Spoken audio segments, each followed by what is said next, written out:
I mushed from Point Barren through a blizzard of snow.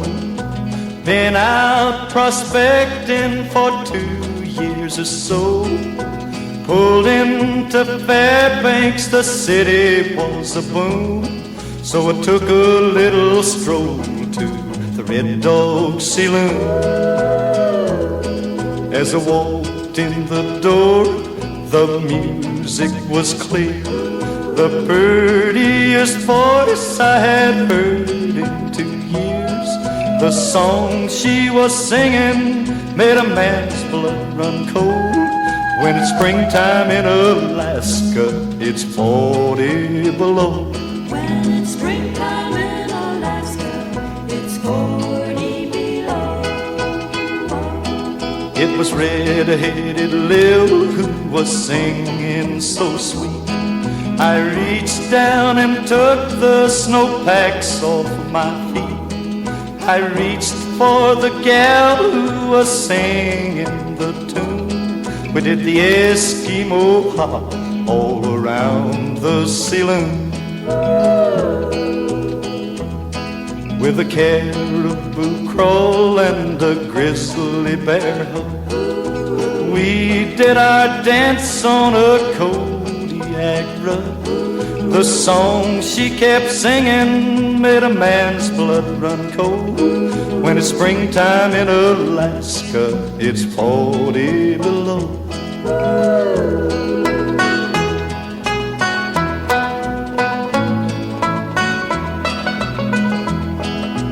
I was as innocent as I could be. I didn't know Lil was Big Ed's wife-to-be. He took out his knife and he gave it a throw. When it's springtime in Alaska, I'll be 6 feet below. When it's springtime in Alaska, he'll be 6 feet below.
goes off, you guys. Somebody splashed.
When I was a child and I lived in the city, I dreamed of Alaska, so far away. And I dreamed I was flying over mountains and glaciers. Somehow I knew that I'd live there one day.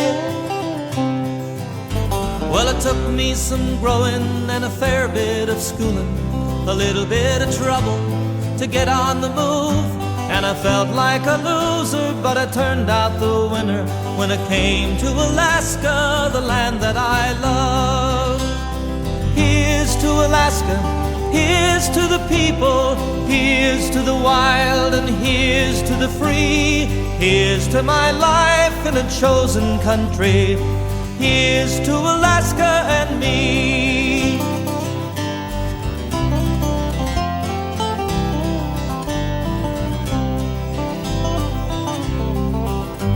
I was born in a cabin on Little Mulchatna, raised in hard times, but I had a good life. From the first time I flew with my father a-singing, I knew that I'd wind up a bush pilot's wife. We sleep near the sound of a slow-running river and wake up most mornings to a drizzling rain. And we live every day like the first or the last one, with nothing to lose and heaven to gain. Here's to Alaska, here's to the people, here's to the wild, and here's to the free. Here's to my life in a chosen country. Here's to Alaska and me. Oh, for a fire on a cold winter's night, once more to gaze at the great northern lights, for all of the beauty my children will see. Here's to Alaska and me. Here's to Alaska, here's to the people, here's to the wild, and here's to the free. Here's to my life in a chosen country. Here's to Alaska and me. Oh, here's to Alaska and me.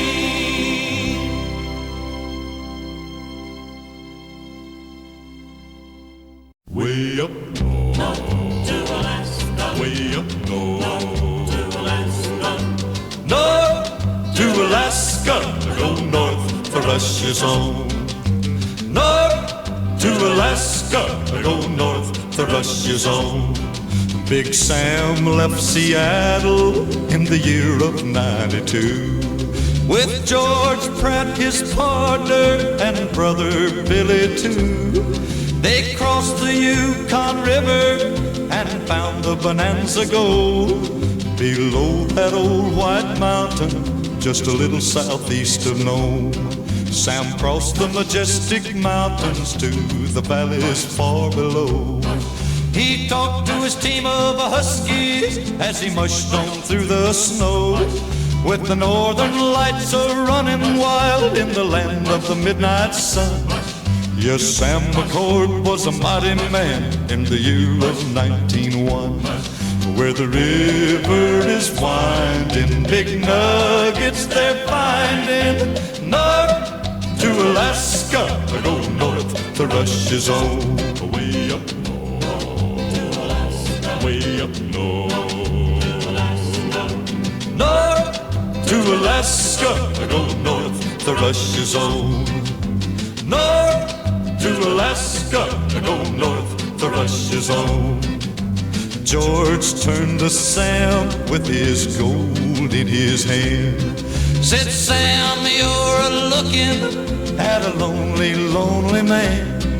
I'd trade all the gold that's buried in this land for one small band of gold, a place on Mr. Boat, give him a big wave, because he is really one of the best there is. 150 horsepower Lycoming engine will lift that little airship up one more time. And I hope you get a chance to do this on this trip or when you come back, because this is really the way to see the country. Moon home below that old white mountain, just a little southeast of Nome, where the river is winding, big nuggets they're finding. North to Alaska, go north, the Russia's own. North to Alaska, go north, the rush is on. Well, now, if you're little like that, and those logs could look down there impossible, but Laura's or Katrina's doing a great job. Way up. Same thing any parent wants, and basically that's for every success they have to be a stepping stone or a building block towards their next success. So after they've bonded with us, developed self-confidence, and feel comfortable running around in this whole area, that's when we introduce them to the older dogs. And the older dogs, of course, are their mentors. They've got it down, they know what they're doing, and so actually the most important dogs in our kennel are the ones that have retired from active racing. Comes together to ensure that first run will not only be successful, but they'll enjoy it, and of course look forward to doing it again. So the first thing we look for is physical ability. Are they big enough, strong enough, and fast enough? And obviously you can see these little guys back here aren't at that point yet, but they will be, and usually it happens 6 to 8 months of age. Now the second thing we look for is are they starting to learn from the older dogs? In other words, are they paying attention for my voice? But most importantly, are they keying off what the older dog's doing? Because they're going to be running together, and there's a lot of subtlety out there that they have to learn when we're on the trail. The older dogs are the way they do it. But the final thing we look for is something that either the older dogs know or I can teach them, and it's called the instinct to pull. And that's what comes from deep within each one of these dogs. And that is the love, joy, and desire that each one of these dogs have to run as part of a team. But as you can see, when we add dogs, we add power. So I've modified this four-wheeler in a couple of ways to deal with that. Number one, I've removed the engine. I don't have anything in there to help me go forward except dogs today. Number two, I've reinforced the brakes because I want to make sure that we have some control on the corners. But the final thing is, and you saw why it was so important, you have to be tied off to an anchor. You have to be tied off to an anchor, or they'll pull you out before you're ready to go. So I'm going to take off, but I'll give you a call on the radio from the other side. All right, now let's listen to what Dave says to start it. It's not Mushu Huskies. Hike, there we go. And we pass anybody that might be in front of us. It's a great team. I'll tell you more when I get back.